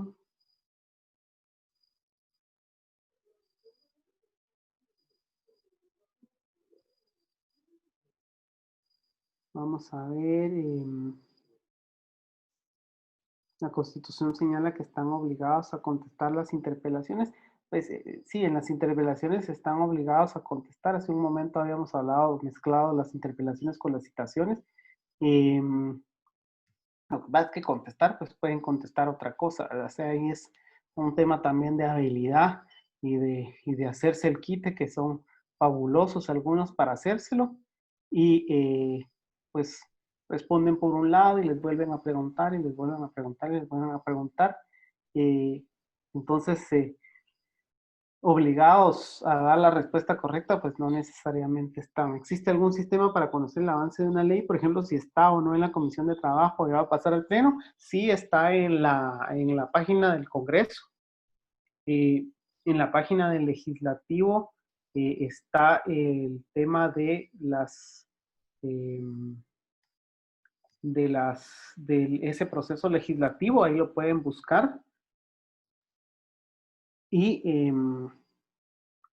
incluso la legislatura pasada, en sus últimos 2 años, en la presidencia de Álvaro Arzú, integraron una opción para que los ciudadanos puedan poner comentarios ahí sobre las iniciativas de ley que están en proceso. No es muy conocido, pero ahí está. Entonces, sí los invito a que entren a ver. Y entonces, Ya estamos en el tiempo, cerramos acá las preguntas porque les van a hablar de otros temas ya para las siguientes fases. Paso a esta diapositiva y me despido de una vez de ustedes. Acá les voy a dejar otra vez mi correo por si tienen alguna pregunta. Aquí hay algunos que saben mucho, entonces, como les digo, entre todos se pueden ir complementando porque este tema es bastante extenso y tiene muchísimo detalle, entonces es muy fácil que algunos detalles se vayan en una presentación de unos minutos, entonces cualquier cosa ahí que haya quedado pues no muy resuelta, ahí les queda, ay, solo se lo mandé a Mónica. Ya lo tiene. Gracias, Alejandro. La dejo a usted. Gracias. Miren, les quiero dar instrucciones. Primero, recordarles que se inscriban, bueno, no que se inscriban, perdón, que se registren en el link que se les envió. Tal vez si ahí me hacen favor de poderlo colocar otra vez para registrar su asistencia el día de hoy. Al terminar la reunión, ya no se van a tomar en cuenta a partir de ese minuto el registro que ingrese, ¿verdad? Sino que va a ser dentro de la reunión que vamos a aceptar que hayan llenado la asistencia. Entonces, recordarles, ¿verdad? Que para poder optar a su diploma son 4 asistencias. Ahorita también se les va a dejar una pequeña tarea, ¿verdad? Que es responder las siguientes preguntas con sus palabras, ¿verdad? Y hacer un poquito de investigación también. ¿Consideran que el Congreso ha realizado una efectiva fiscalización en el tema de COVID-19, ¿verdad? Según lo que ha estado pasando. Pueden ir a ver lo que han estado haciendo los diputados. Responder qué bancadas y diputados han dado seguimiento a este tema, ¿verdad? Y qué han hecho para fiscalizar la utilización de los préstamos y de todos los fondos que han estado gastando con lo del COVID-19. Cuando hagan este documento, los pasos para poder subir su tarea, vamos a tener una carpeta en Dropbox, ¿verdad? Entonces, van a tener que guardar primero su tarea con un nombre y un apellido. Y con el número 2. Aquí les puse un ejemplo, Mónica Marroquín 2, ¿verdad? Luego van a ir a este link que les compartimos acá, ¿verdad? Que está dropbox.com, es todo este link. Cuando le den clic, ahí les va a aparecer una palabra en grande que dice tarea, ¿verdad? Y van a una opción que dice, permítanme que me cubren con los mensajitos. Les va a dar una opción que dice seleccionar, ¿verdad? Entonces ahí les dan clic en seleccionar y les va a abrir de una vez como que sus documentos, los documentos de su computadora. Ahí eligen el documento que tiene su nombre con el número 2 y ya le dan a aceptar y después le dan la opción cargar, les va a aparecer la opción cargar en la pantalla, le dan cargar y automáticamente va a cargar la tarea al Dropbox. Entonces es por medio de este link, igual se los vamos a estar enviando, les vamos a estar enviando el contenido, ¿verdad? Y ahí van a poder encontrar el link para subir su tarea. También creo yo que el mismo Dropbox les va a pedir su correo electrónico para que les llegue una confirmación de que la tarea se cargó bien, ¿verdad? Entonces les va a aparecer también un correo de confirmación. Entonces siempre estén bien atentos al momento de ingresar su correo, porque de repente a veces uno pone mal una letra y ya no les llega el correo de confirmación. Entonces se van a quedar con el pendiente si se cargó o no su tarea. Entonces sí les pido que podamos revisar bien eso. Entonces, repitiendo, guardan su tarea con el nombre, su nombre, un apellido y el número 2. Y van a este link, les va a aparecer la palabra tarea, le dan clic en seleccionar, cargan su documento y les dan ya la última opción cargar y ya, ¿verdad? Y se cargó su tarea. Si tienen dificultades con cargar su tarea, fíjense que nosotros habíamos estado pensando en la opción de poder hacer un chat, pero es que a veces los chats grupales se vuelven un desorden y uno ya tiene como 15 chats grupales o más, ¿verdad? Entonces no sé qué tan conveniente puede ser, pero creo que a la mayoría les ha llegado un correo de Guatemala Visible y ahí nos han estado respondiendo, nos han estado escribiendo con algunas dudas. Entonces yo diría que mejor se direccionen a ese correo o si no hay respuesta, pero nosotros estamos respondiendo ahí, igual Alejandro ya dejó su correo ahí, me puede decir a mí, ¿verdad? Con mucho gusto. Entonces, esa sería la tarea, ¿verdad? Cualquier duda, pues ahí se pueden comunicar con nosotros y pues los esperamos para el día viernes, ¿verdad? Va a estar la licenciada María Isabel Bonilla, colega de Alejandro. Entonces, ahí nos va a estar compartiendo sobre la dinámica parlamentaria un poco y también sobre la producción del legislativo, ¿verdad? El trabajo del legislativo. Entonces, cualquier cosa, estamos para servirles y de verdad qué bueno que poderlos ver y que se hayan conectado. Esperamos que hayan aprendido bastante. Ok, muchísimas gracias a todos por su participación. Principalmente a nuestro docente Alejandro Quinteros, ¿verdad? Le agradecemos muchísimo por impartir su conocimiento en la primera sesión y en esta segunda sesión. Y a mi colega Mónica Marroquín también por todo el apoyo que se está haciendo de parte de Guatemala Visible para llevar a cabo este taller de 5 sesiones. Como muy bien lo indicaba Mónica, es importante que se registren, que participen en mínimo de 4 sesiones. Si ustedes quisieran obtener un diploma por parte de ambas instituciones. Y también, como indicaba Mónica, si ustedes tienen algún problema, pues no pueden tener acceso a Dropbox o algo, estamos a las órdenes también, tanto Mónica como yo, para poderles atender. Y en la próxima sesión les agradecería mucho que estén anuentes de la comunicación que se va a realizar para enviarles el vínculo y el acceso a todas las tareas de Dropbox.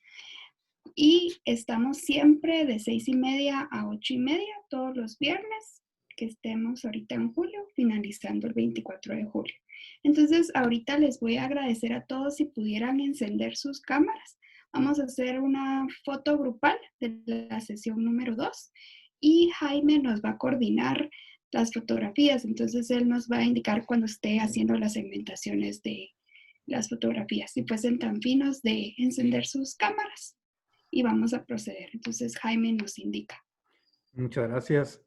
Un cordial saludo a todos. Buenas noches. Por favor, encendamos nuestras cámaras.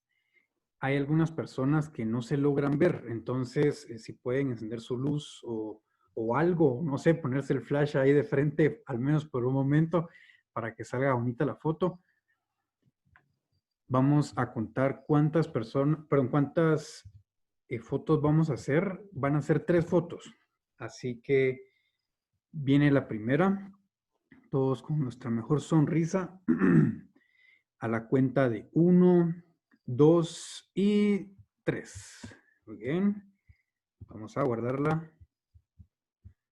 Permítame un momentito. Ahora viene la segunda. Todos, por favor, su mejor sonrisa. 1, 2 y 3. Bien. Ahora vamos con la tercera. Así que, por favor, todos listos y listas.